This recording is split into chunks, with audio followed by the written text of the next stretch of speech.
नमस्कार. तर आजच्या व्हिडिओमध्ये मी केसांना लावायला मेहंदी पॅक कशा पद्धतीने तयार करते ते दाखवणार आहे.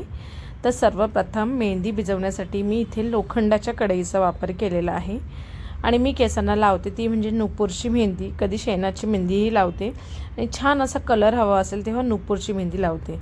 मेहंदीला सुंदर असा कलर यावा असं वाटत असेल तर सगळ्यात आधी काय करायचं की फक्त पाण्यामध्ये चहापत्ती घालायची आणि ते चांगलं बॉईल करून घ्यायचं आहे. आणि बॉईल करत असताना यामध्ये आपल्याला घालायचं आहे मेथीचे दाणे, त्याचप्रमाणे जास्वंदीची पानं आणि ही आहेत अळशीच्या बिया. ज्या अळशीच्या बिया येतात त्या बिया घालायचे, त्याला फ्लॅक्स सीडसुद्धा म्हणतात.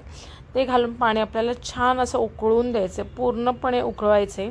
जर तुमच्याकडे जास्वंदीची फुलं असतील तर जास्वंदीची फुलंही घालू शकता आणि अजून सुंदर रंग हवा असेल तर बीटसुद्धा किसून घालतात, जर तुम्हाला लालसर रंग आवडत असेल तर. पण मला सहसा फार लालसर असा रंग आवडत नाही.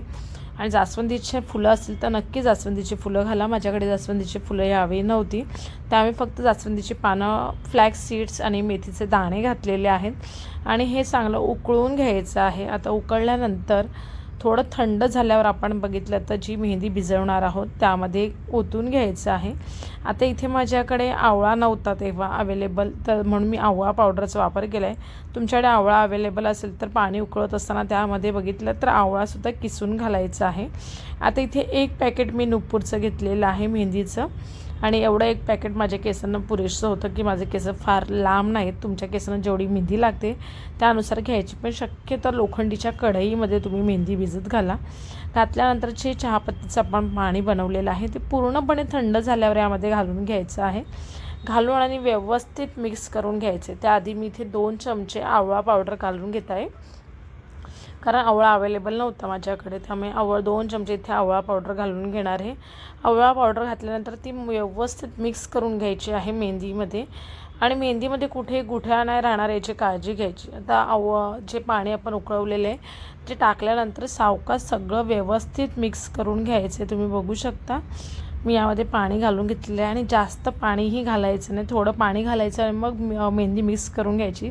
नाहीतर एकदाच आपण बऱ्याच वेळा भरपूर पाणी ओततो आणि मग सगळी मेहंदी पातळ होते आणि केस ते मेहंदीचं पाणी सतत खाली पडत राहतं. त्यामुळे बघितलं तर तसं करू नका. तर अर्धं पाणी घाला आणि पूर्ण मेहंदी मिक्स करून घ्या आणि जसं लागेल तसं पाणी घालून घ्यायचं आणि मेहंदी मिक्स करत राहायचे.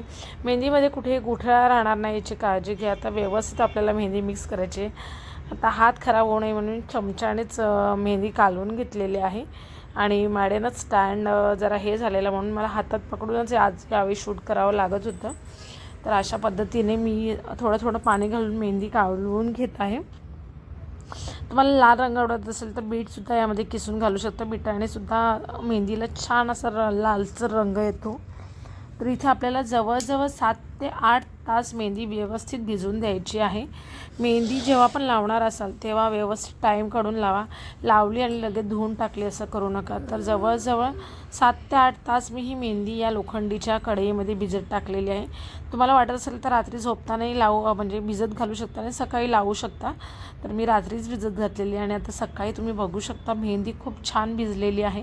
आणि लोखंडीत च्या कढईत भिजवल्यामुळे त्याला एक चांगल्या प्रकारचं आयर्नसुद्धा मिळतं आणि आपल्या केसांचंही छान पोषण होतं आणि मस्त अशी जास्त पाणी नाही, व्यवस्थित मेहंदी भिजलेली आहे. आणि आता मी ती केसांना लावून घेणार आहे. अशा प्रकारचे जे use and throw hand gloves येतात तर ते मी वापरते आणि अशा केसांचं पार्टिशन करून केसांना मेहंदी लावते. तर केसांना मेहंदी कशी लावायची, पार्टिशन कसं करायचं हे माझ्या जुन्या व्हिडिओमध्ये दाखवलेले आहे. आजच्या व्हिडिओमध्ये फक्त मेहंदी कशी भिजवायची हे मी तुमच्यासोबत शेअर केलेलं आहे. जर तुम्हाला हा व्हिडिओ आवडला असेल तर व्हिडिओला लाईक जरूर करा. लवकरच भेटूया आणखीन एका उपयुक्त माहितीसह. तोपर्यंत बाय बाय.